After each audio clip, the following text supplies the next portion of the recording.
Hey everyone, how is it going? So today we are looking at how best to defend against the London. This was requested by you, Falconer. So, Falconer, this video is dedicated to you.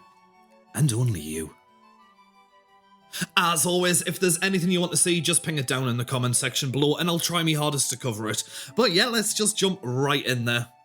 Now, love it or hate it, the London isn't going anywhere. It gets a lot of flack for being the same moves every time. You know, it's always going to end up like this. Pawn to the d4, the bishop coming out to the f4, and we're going to end up in this kind of position here. You've got fairly solid defense going on here. You've got really good range of movement for the bishop and the queen. Normally they'll come to here, get a really solid attack down on the king side. And for black, it's really frustrating to play against. But because they're always making the same kinds of moves without many lines and variations, it is something that you can kind of try to exploit. Now, this video isn't going to be all about like tricks and traps and things like that. It's all about getting yourself into a nice solid position. So white will start with d4, standard for the London, and for most of these that we're going to look at, we're going to be bringing out the horsey to the f6 here. And they'll come down with something like the bishop to the f4. And what we're going to do for this first one, we're going to be looking at pushing forward the pawn to the c6, opening up a little bit of room for the queen so we can try and plop it there, and looking at attacking this pawn on the b2, because right now that pawn is a weakness. Now white's just going to continue their development as normal, pushing forward the pawn to the e3, and that's when we just come across with our queen and just put it here on the b6. Obviously, like I say, looking at getting this pawn and hopefully trying to get ourselves a rook. White isn't going to allow that, they're just going to push forward the pawn, just to stop us in our tracks there. And from here, just get your pawn and push it onto the d6, opening up your other bishop there. Now, if you've seen my previous video on the London, just to shamelessly shill that, you'll know they're going to be bringing the horse out to the f3. And what you need to do is to get your horse, which is already on the f6, and just move it across to the h5, attacking the bishop here. They're going to want to get the bishop out of the way, and they're either going to come down to here, or they'll come up to here on the g3. We'll look at both, but we'll start by looking what to do if they come to the g3. So we can just go right ahead and capture, and obviously they're just going to capture back. They'll use the pawn on the h-file just because it opens up this rook, and plus you always want to be capturing towards the centre there. So get your pawn and push it forwards to the g6, and what we're looking at doing is just getting the fiend kettle on the go, putting plenty of pressure down this side, looking at this rook down here. They'll just continue developing as normal, so it would just be something like this, you know, bringing out the bishop to the d3, and we can just go straight, again, for that fiend kettle there. And white playing the London, predictable as ever, will get their horse and bring it across to here, to the d2. And what we're going to do is get this little pawn here and push him forwards. Because if he takes, then it is just opening him up to a whole world of hurt where we get ourselves a nice rook there. White's obviously not going to want that to happen, so most natural move is to get the pawn and push it forward to the c3. Just getting themselves a nice little blockade on the go there. Well, all we have to do really is just get the king and castle off, so we've got a nice safe position there at the side. And white, more than likely, going to want to do the same thing. Now, white's going to be having some plans with this horse here, bringing it down, just to try to put some pressure onto our queen. Obviously, we don't want that to happen, so just get your d3 pawn and push it forward to the d4. And that just puts that right in place and just limits the access to that horse there. And we have plenty of good movement here. We'll be looking at getting our bishop across, try and get the pin on the go, probably getting the horse up to here at some point.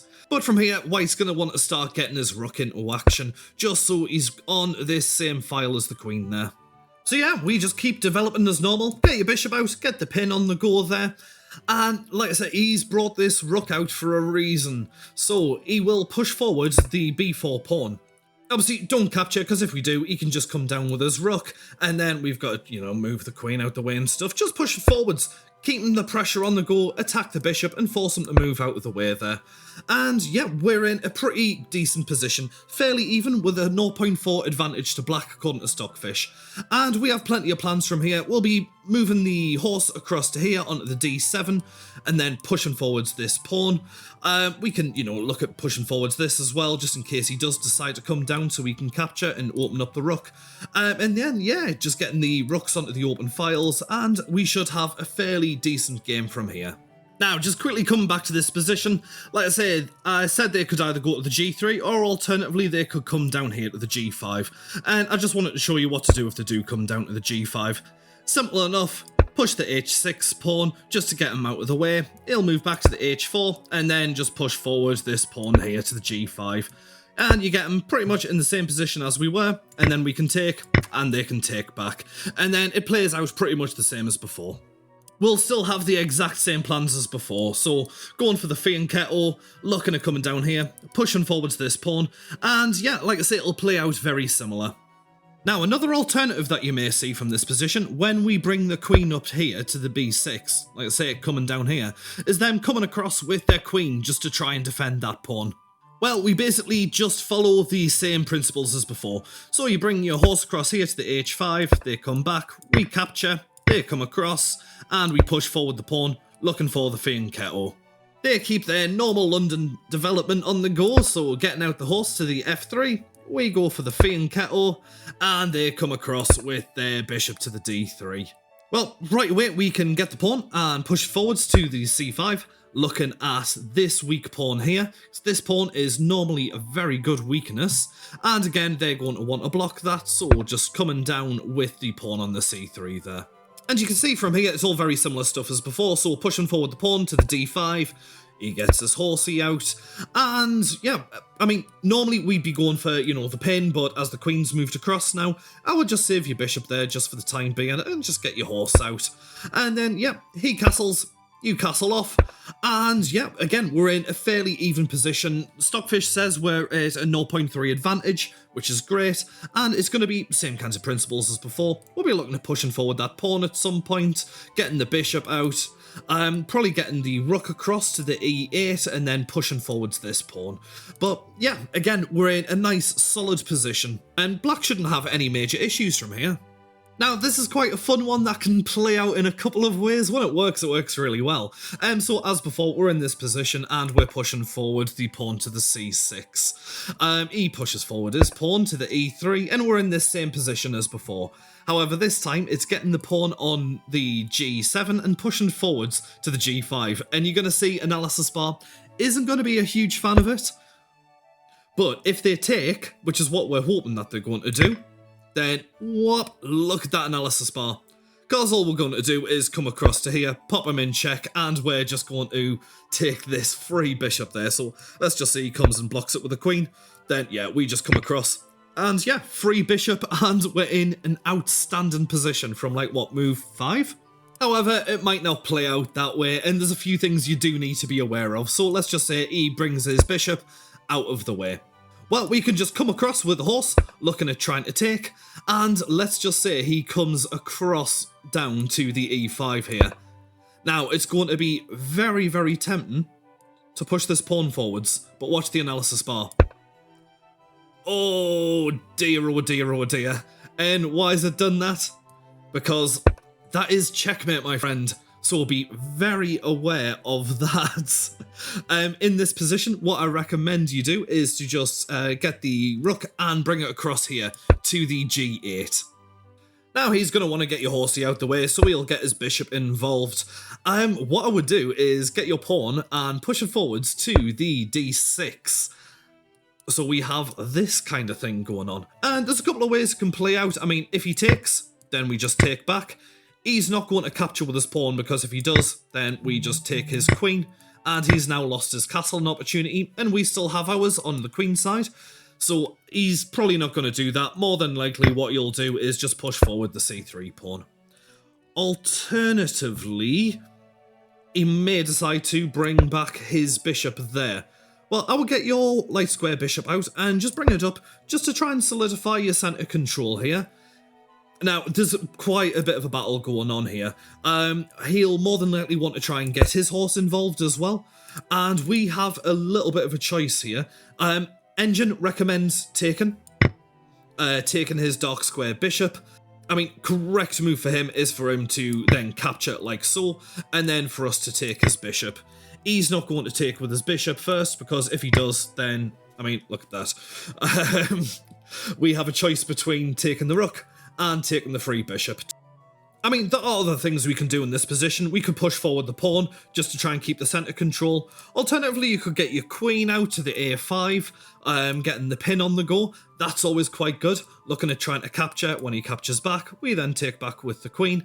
And then, yeah, we're in a pretty decent position. But to be honest, like I say, I would just go right ahead and just take that bishop there. It's a lot easier. Now, another one that we can go for, instead of pushing forward the c6, looking at that, just getting the pawn and going for a d5, because everyone loves a good old-fashioned d4, d5 centre. So they'll just continue as normal, pushing the e3, and this time we're going to get the pawn and go for the c5. Bit like a bit of a reverse Queen's Gambit thing going on here. Now, normally you don't want to capture or anything like that, you want to try and keep the tension. Obviously, in the London, they're really wanting to get this horsey out, but they can't just yet. They have to deal with this, so just pushing forward the c3 is the normal kind of move that you'd expect there. So we can get our horse and just pop it on the c6 here, and we know that they want to get the horse out, get the horse there, you know, getting the bishop there, but it doesn't really matter which one they're doing at the moment. More than likely they'll come down to with their horse here to the d2, just to try and get a bit more control over these squares, especially since we're doing a bit more of a push going on here. And we could just get our bishop and bring it up to the f5, just solidifying our centre control here. And they continue on, standard kind of London stuff. Now, as we normally like to be doing, we're getting the queen and we're bringing it up to here on the b6. However, because we already have this going across here and this queen looking up, normally what they'd be doing is bringing the rook across to try and defend this pawn. However, obviously they can't do that right now. So, best move for white actually is bringing across their queen down to here and just having a little stare down. Now, there's no need for us to take, because if we take, we're just going to open up their rook. We'd rather they take us so we can open up ours. Instead, what we want to do is try and force the move, so get the pawn and push it forwards, just trying to force them to take it. And like I say, if they do capture, then we just take back with our pawn, and we've gone and opened up our rook there. White is going to be wanting to get their rook into action, so pushing forward the a3 just allows them to move out the way, just so we don't come across and capture straight away. Just add a little bit more defence to this area and just push forward the b5 pawn, just in case he does push that down and tries to take, just so we've got a nice solid area here going on. And then when he brings his rook across to the c1, I'd be very aware of this horse here, just trying to come across and take our bishop. So I would just push forward the h6, just giving us a little bit of room to slide back just in case we need to. Because at the moment, this bishop is doing quite a lot for us. It's providing a lot of attack down this way, and it's just getting decent centre control there, so we don't really want to lose it at the moment, and it's going to be a bit of a target for white, so just allowing it the room just to slide back there is always going to be handy. White's obviously going to want to start putting some pressure on us here, so pushing forward this pawn is just them building up to this move. Now, we've already got our little get out there, so we don't have to worry too much about that at the moment. I would just push forward your pawn to the e6, just so we've got this lovely stretch of pawns going on here. White just getting the bishop into the play, just allowing them to castle off to that side if they need to. And best move, it seems like a bit of an odd move, but it's actually getting the horse and bringing it down here to the d7. And the reason for that is we are looking at eventually this, because this is a weak pawn there. And it looks very strange, but even Stockfish agrees this is the best move for black at the moment. Now white will come down with a push on the g4, and we've made that room, we might as well use it. We will just come back to there. And from here, white's either going to castle off, or they may decide to bring their bishop back, just in case they do actually realise what we're trying to do here. I'm not sure if they will, but they might. But you can see by the analysis bar, we're a fair bit ahead, and Stockfish has shown us as being 1.0 ahead, basically a whole pawn ahead. We have a lot of options here, you know, we still have good castling opportunities either side, we can get the bishop out at some point, and yeah, we're in a really, really solid position here. Now, these are just a few lines and variations against the London. There's lots and lots of different anti-London tactics, and I'm probably going to do a part 2 on this, just because there's so many. I didn't want to put too many in one video, mainly just because it's quite a lot to take in, and also because I'm very, very busy, and I just don't have time to cover all of them right now. But I really want to do a follow-up to this as well. But As always, I hope it was helpful. If there's anything else that you want to see, just ping it down in the comments and I will try my hardest to cover it. But you guys go off, have some fun, play some chess. I'll catch you guys later. See ya!